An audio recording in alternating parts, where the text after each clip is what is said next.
Gravity universe में mostly हर जगह exist करती है और इतना ही नहीं, सन और खुद हमारे प्लेनेट अर्थ का जन्म भी इसी के कारण हो पाया है।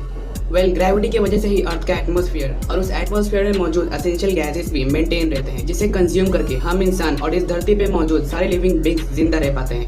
अब तक तो आप जान ही गए होंगे कि ग्रेविटी हमारे लिए कितना इंपॉर्टेंट है, लेकिन क्या होगा अगर अर्थ का ग्रेविटी 5 सेकंड के लिए डीएक्टिवेट हो जाए तो?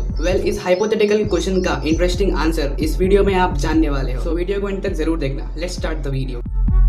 बेसिकली ग्रेविटी और कुछ नहीं बल्कि किसी भी दो ऑब्जेक्ट जिनके मास हो उनके बीच एक तरह का अट्रैक्शन होता है, जिसकी वजह से वो दोनों ऑब्जेक्ट एक दूसरे को बैलेंस कर पाते हैं। और जितना ज़्यादा उन ऑब्जेक्ट्स का मास होगा उतना स्ट्रॉन्ग उनके बीच ग्रेविटी एक्ट करेगी।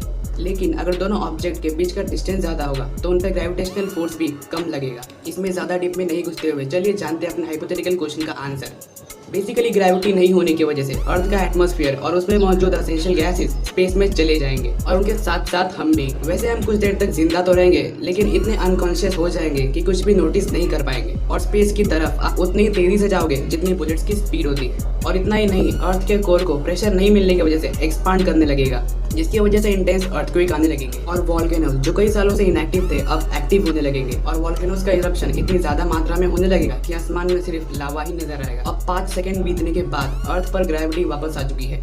लेकिन अगर आप अर्थ पर किसी तरह से सही सलामत बच भी गए तो क्या? ऐसे कंडीशन में अर्थ के एटमॉस्फेयर में ऑक्सीजन से ज्यादा कार्बन डाइऑक्साइड गैस ही भरा होगा और आसमान में आपको बादल तो नजर आएंगे, लेकिन वो कार्बन डाइऑक्साइड के काले बादल होंगे, जिसकी वजह से अर्थ का एटमॉस्फेयर इतना गर्म हो जाएगा कि वो रहने के लायक नहीं बचेगा।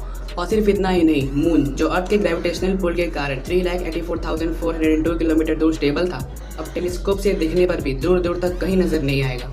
बट वेट, एक और भयानक इंसिडेंट होने वाला। जैसा कि मैंने बताया कि ग्रेविटी किसी भी दो ऑब्जेक्ट के बीच में जिसके पास मास हो उनके बीच एक्ट होता है और मास ग्रेविटी पर ही डिपेंड होता है। तो 5 सेकंड तक ग्रेविटी जाने की वजह से अर्थ का मास 0 हो चुका होगा। इसकी वजह से अर्थ अब सन के पुराने वाले ऑर्बिट में नहीं होगा। 5 सेकंड बाद अर्थ जिस ऑर्बिट में होगा वहां से वह सन के चक्कर लगाएगा। अब आप कहोगे कि इसमें प्रॉब्लम क्या है, राइट? इससे प्रॉब्लम ये होगा कि अर्थ सन के जिस ऑर्बिट में था वो हैबिटेबल जोन में आती है।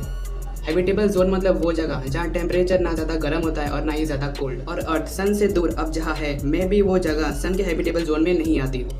लेकिन अब आपके मन में ऐसा क्वेश्चन आ रहा होगा कि अर्थ सन से दूर ही क्यों जाएगा, पास भी तो आ सकता है ना?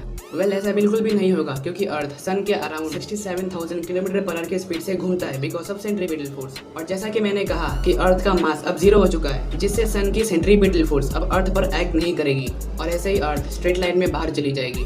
तो इस वीडियो में आपने जाना कि ग्रेविटी के 5 सेकंड तक नहीं होने की वजह से क्या क्या हो सकता है। तो आज की वीडियो में बस इतना ही। वीडियो पसंद आया तो चैनल को सब्सक्राइब करके नोटिफिकेशन बेल को प्रेस जरूर कर देना ताकि आप हमारी साइंस वीडियोस मिस ना करो।